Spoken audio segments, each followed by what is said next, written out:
and let's get back to our featured table where Daniel Negranu is front and center. And Negranu with Queen 10 offsuit. I know how badly Daniel wants to win the main event, but I still think he does too many other things. He plays golf. He's got his own blog. He's doing Wii bowling. He's scattered. He does raise it to 3,000. Over to Ryan McLean with pocket aces. He's another Canadian player. He's from Edmonton. Maybe this is the Canadians' year to win the main event. A re-raise to 9,000 from the small blind from McLean. So that action back to Daniel now from Toronto. Lives here in Vegas. I don't really want to, but I kind of have to. Well, you didn't have to, Daniel, but he did. He calls. 6,000 more. These two Canadians to the flop. It is 5-4 Queen, and that's dangerous. Daniel paired his top card. You see, Daniel hits top pair, and he's hopelessly behind. That's why he didn't have to. You know what I think he's got? Aces. That is uncanny. I think he's got 2 aces. What do you do if you're McLean now? Well, I'm not even sure McLean has aces, and we can That's see what I his think, cards. yeah. McLean, a little more than half the pot. That's 12,000 with his aces.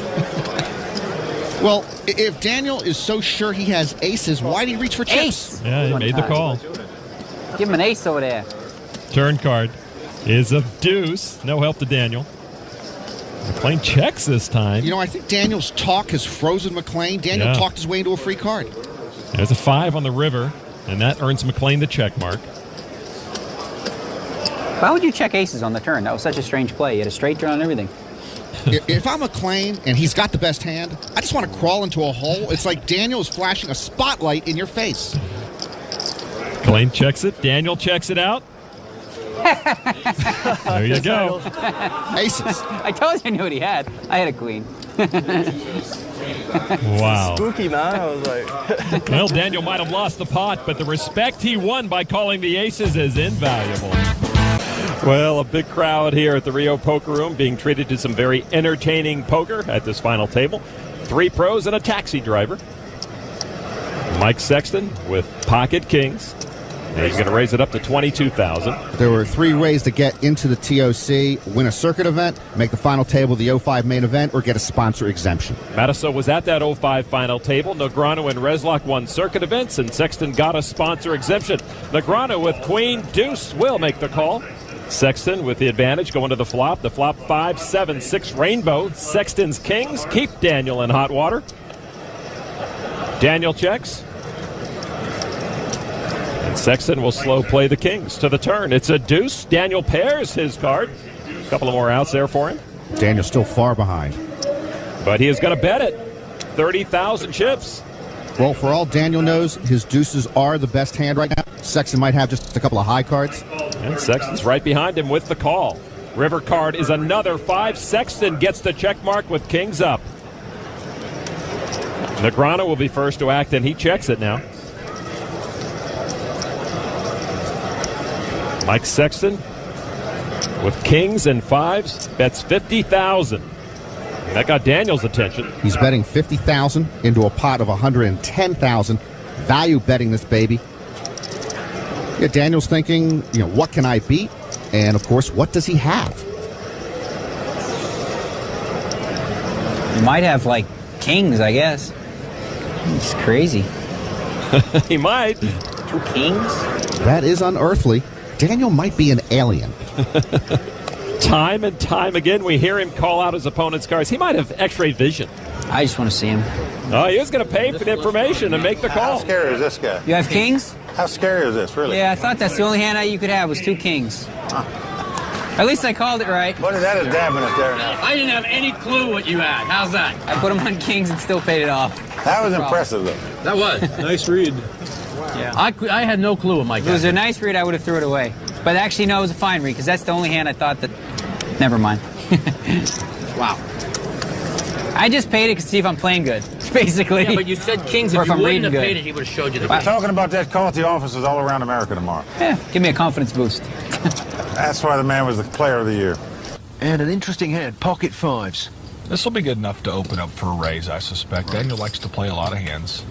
Good enough to get rid of Youngland and Lederer. Lee Nelson sees 8 deuce and puts it in the trash, quite rightly. And nobody wants to take on Daniel Negranu here. Action around to Magnus Persson, the Swede. He's in the big blind, and he decides that there's value enough to make the call, even with 10-8 offsuit. Well, he does have 2 overcards, luckily for him. They have both missed that. It's given a gut shot to Persson, but he won't like those spades. And Daniel Negranu is definitely going to make a continuation bet here.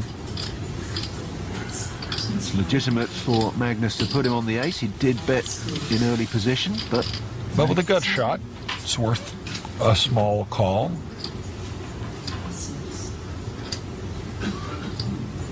Well, that may get Persson a free card here. Daniel gave him an iffy look. He wants to see a river card. So nothing for nobody.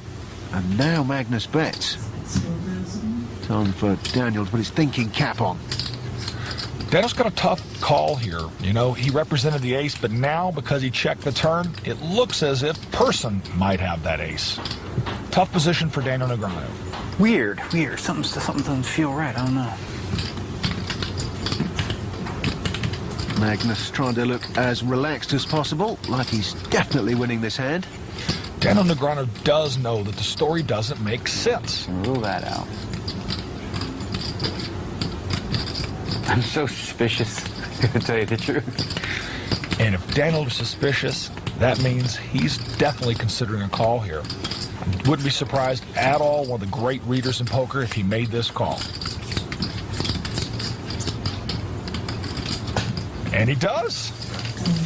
Correctly so. Yeah, same idea. It was an all or nothing call. All right, thank you. Good one. Thank you. Daniel Negranu knew he was either up against a monster or a complete bluff.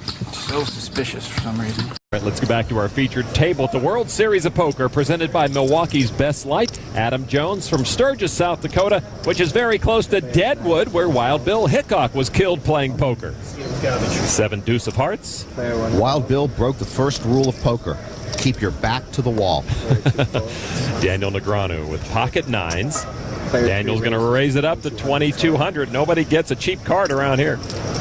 Peter Antil with pocket 4s. I'm sorry, did Adam Jones call with 7 deuce? Of hearts. Okay, he's playing Lon McCarron poker.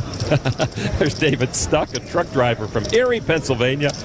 King 10 offsuit from the big blind. Boy, I would say that's a loose call from the big blind. 1,600 more it cost him. Jones, with the raise to him, will call 1,600 more to him. Jones calls another bet with 7 deuce. 4 to the flop. It is deuce, 4, 6. Antil got just what he was looking for, a set of 4s.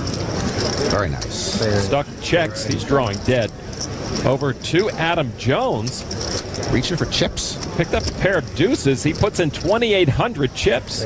I know Jones used to ride Bronx for a living, so he can be a little reckless, but are we kidding here? Special with Negranu after him. Daniel's going to raise it. 10,300. 10,300 more. Yeah, Daniel likes the flop. It doesn't seem to threaten his pocket 9s. Antil calls. Stuck folds. That was a nice smooth call from Antil as Daniel eyed him. Got to tell Daniel something. Oh, Jones gets off the horse. So heads up, Negranu and Antil. 8 of spades, no help for Daniel, who trails big time. And Daniel slows down. Lon, he doesn't just have a 6th sense. I believe he has a 7th and 8th sense. At least. Antil checks also. Antil will not let him know the strength of his hand. Another 8 on the river. Antil earns the check mark. And he's got the full boat. Daniel checks again. I got 15,000. Make it 15,000 with pocket 6s or pocket 4s. Which one is it? Wow. He's the best. Pocket 6s or pocket 4s, quick. Take your pick. Huh? Take your pick. It's either one. Can't beat either one, buddy. Pocket 6s, pocket 4s. Which one? He'll break him. But why would you check the turn? If you bet the turn, I was just going to fold. I really was. I was just going to give it to him. I mean, he had to have 6s or 4s, but 15,000. There's a gazillion in there. I'm going to fold the second best hand. He's right. Daniel is the only player at the table, Lon, who has access to the other player's hole cards. The amateur had the goods on Daniel, but Negranu was able to get away from that hand and saved himself a lot of chips